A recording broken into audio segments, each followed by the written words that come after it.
ফ্যাসিবাদী আমলে আওয়ামী লীগ ছাত্রলীগের বিচার করেনি, এটা মানতে পারি। 5ই আগস্টের পরে এই অন্তর্বর্তীকালীন সরকার বিচার করতে ব্যর্থ হয়েছে। হামলাকারীদের বিচার দাবি করেছিলাম, তাদের নাম ঠিকানা পরিচয় দিয়েছিলাম, তাদের কোনো বিচার হয়নি, তাদেরকে বিশ্ববিদ্যালয় থেকে বহিষ্কার করা হয়নি। যদি সেদিনের বিচার হতো, গত শুক্রবার আমার ভাই হাদি নির্বাচনী প্রচারের সময় গুলিবিদ্ধ হয় না। নেতা কর্মী আমাদের বর্তমান সভাপতি ছাত্র অধিকার পরিষদের সভাপতি জনাব নাজমুল হাসান ভাইয়ের উপর সহ অসংখ্য নেতাকর্মীর উপরে যে নারকীয় হামলা চালিয়েছিল, পুরো বাংলাদেশ দেখেছিল সেদিন। কিন্তু এখনো পর্যন্ত এই 6 বছরে আমরা এখনো পর্যন্ত সেই ডাকসু হামলার বিচার পাই নাই। বর্তমান অন্তর্বর্তীকালীন সরকার এবং ডাকসুর বর্তমান যারা নেতৃবৃন্দ আছেন তাদেরকে অনুরোধ জানাবো যে যেভাবে আমাদের উপর যে নারকীয় হামলা চালিয়েছিল, এই হামলার সুষ্ঠু তদন্ত এবং বিচারের দাবিতে আপনারা কথা বলবেন। বিশেষ করে তৎকালীন সময়ে তখন ঢাকা বিশ্ববিদ্যালয়ের প্রক্টর গোলাম রব্বানী স্যার এবং গোলাম ছাত্রলীগের গোলাম রব্বানী এবং সাদ্দাম সঞ্জিত সহ মুক্তিযোদ্ধা মঞ্চের বুলবুল এবং মৃদু মামুন, এনারা প্রকাশ্যে আমাদের উপরে হামলা চালিয়েছিল।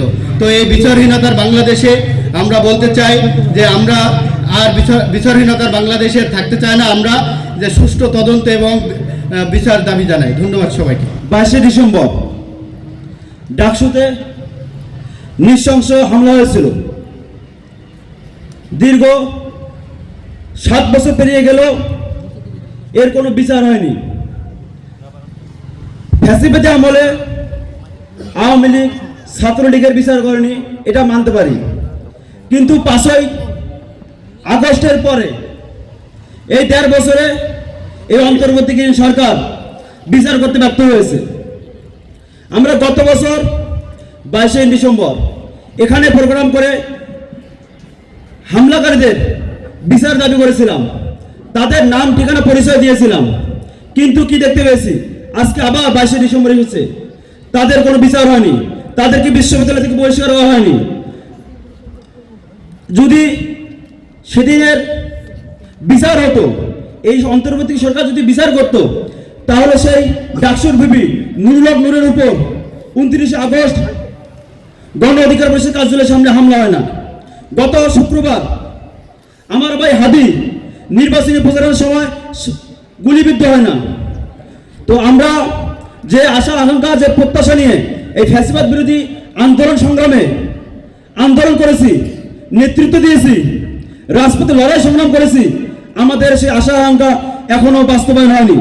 এই অন্তর্বর্তীকালীন সরকার পরিপূর্ণরূপে ব্যর্থ হয়েছে। তো এই অন্তর্বর্তীকালীন সরকার নির্বাচনের আগে যে 2 মাস আছে, এই 2 মাসে যেন অন্ততপক্ষে বিচার কার্যক্রম শুরু করে। আসামি যারা বাংলাদেশে আছে, যারা পালিয়ে আছে, তাদেরকে যেন গ্রেপ্তার করে শাস্তির আওতায় আনার একটা উদ্যোগ নেয়। আমরা জন্য আশ্বস্ত হতে পারি যে পরবর্তীতে সরকার আসবে, যে নির্বাচিত সরকার আসবে, তারা এর যথাযথ বিচার করবে। আমরা বিচার পাবো। আমরা বিচারহীনতার বাংলাদেশ থেকে বিচারের বাংলাদেশ থেকে এগিয়ে যাব। মানুষ তাদের ন্যায় বিচার পাবে, মানুষ হত্যার বিচার পাবে, মানুষ হামলার যে বিচার, এই বিচারগুলো পাবে। আমরা এই প্রত্যাশা রাখি। আমরা সকল প্রকার অপসংস্কৃতি, সকল প্রকার বিচারহীনতার অপসংস্কৃতি, ভারতীয় আগ্রাসনের বিরুদ্ধে আমাদের যে অবস্থান, এই অবস্থান আমাদের থাকবে এবং স্বৈরাচারের বিরুদ্ধে আমাদের যে অবস্থান ছিল আগামী দিনও থাকবে। আমরা চাই এই অন্তর্বর্তী সরকার ডাকসু হামলার পূর্ণাঙ্গ তদন্ত করুক, তদন্ত করে আসামিদের বিচারের আওতায় আনুক। এই বক্তব্য এ বলে আমি আমার সংক্ষিপ্ত বক্তব্য শেষ করছি।